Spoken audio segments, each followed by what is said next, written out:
herramienta psicológica, en fin, que el niño pueda defenderse. En este caso que yo estudié era muy curioso, que era una niña que había sufrido cosas además por el móvil. Esta niña tenía muchas características para ser víctima. Era gordita, los niños le decían que eres gorda, que eres fea, que eres torpe, que eres tal, y claro, los reunía todo. Y los profesores decían, el acoso había tenido lugar en tercero de primaria.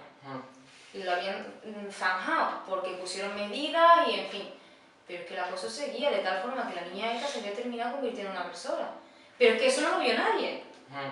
¿Pero por qué? Porque tiene lugar cuando no está el profesor, en el pasillo, en el recreo, a las salidas de clase, cuando nadie lo ve.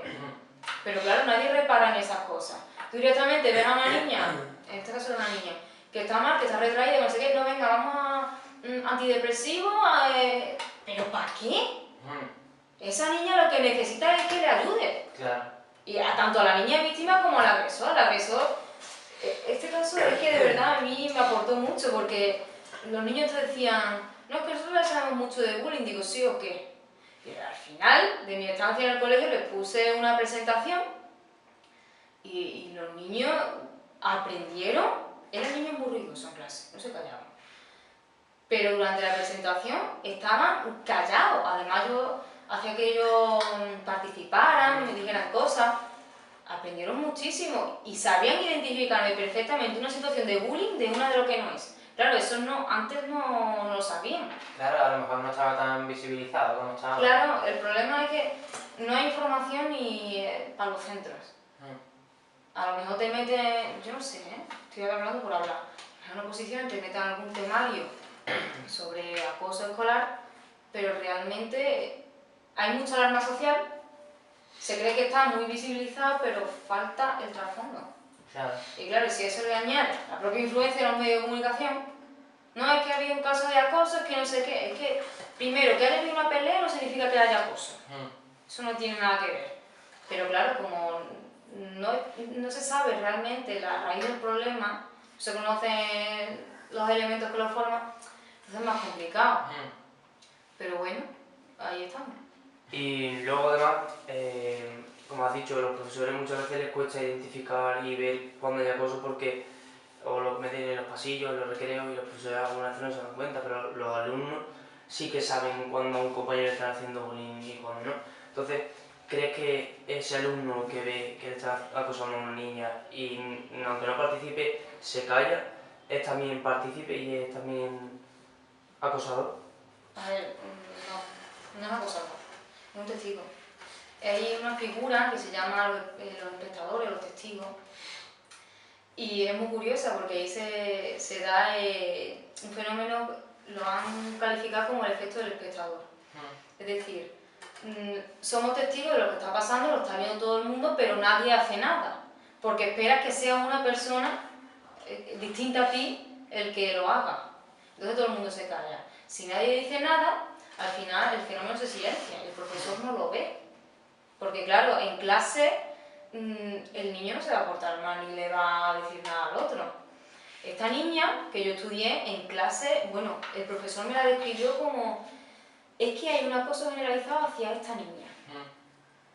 Claro, cuando el profesor se iba de clase yo me quedaba allí.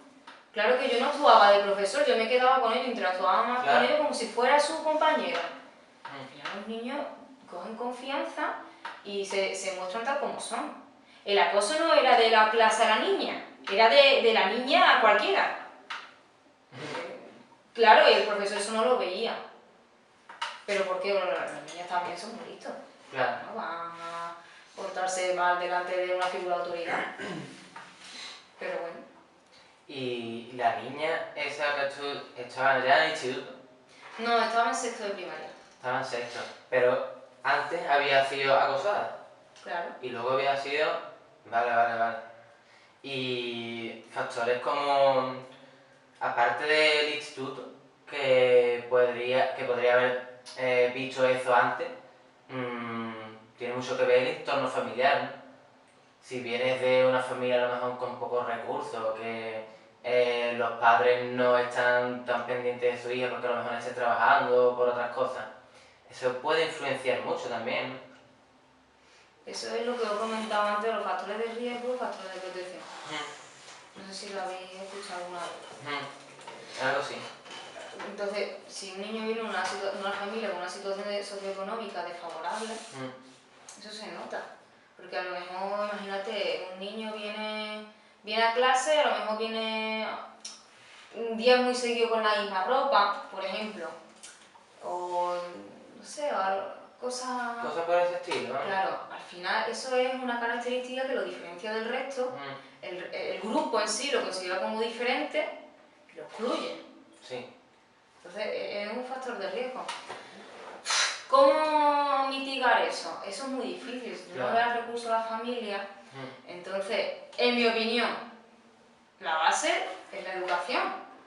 O sea, la gente debe educarse y no ver a una persona que porque tenga características distintas sea inferior o superior a ti.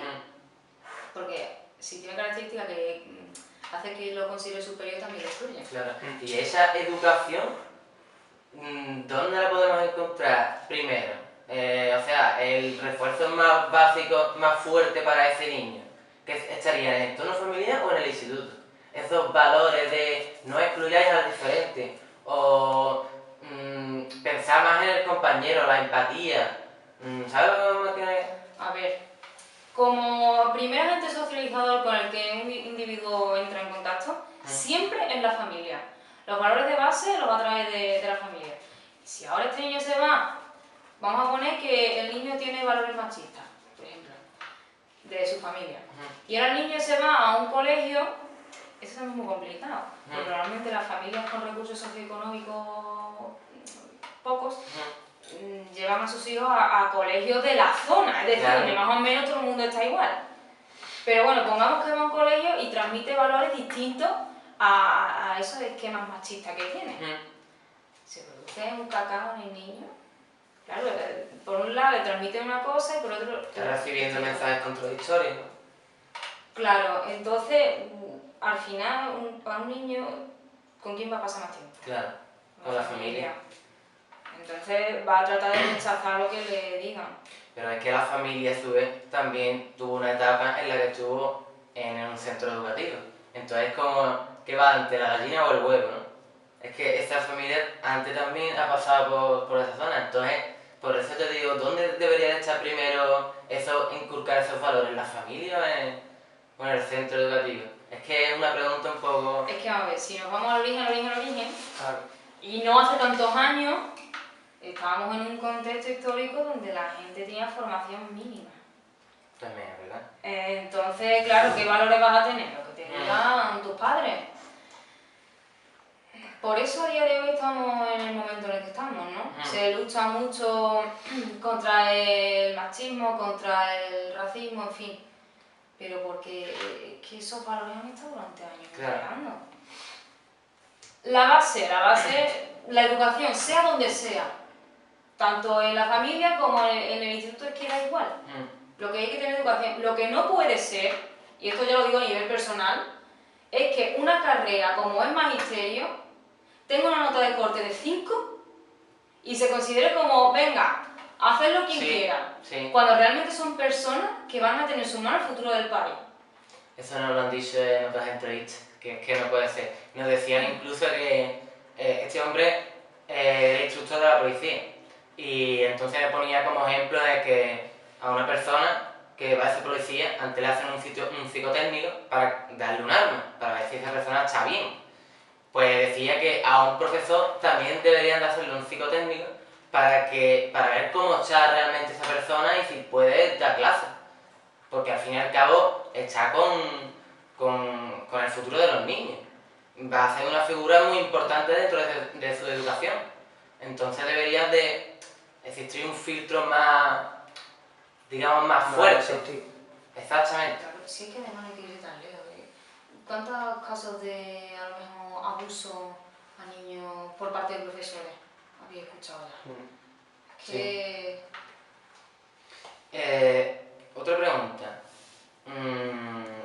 ¿Por qué crees que en casi la mayoría de temas, por ejemplo, la mecanización del campo, Te voy a poner un ejemplo, en la mecanización del campo,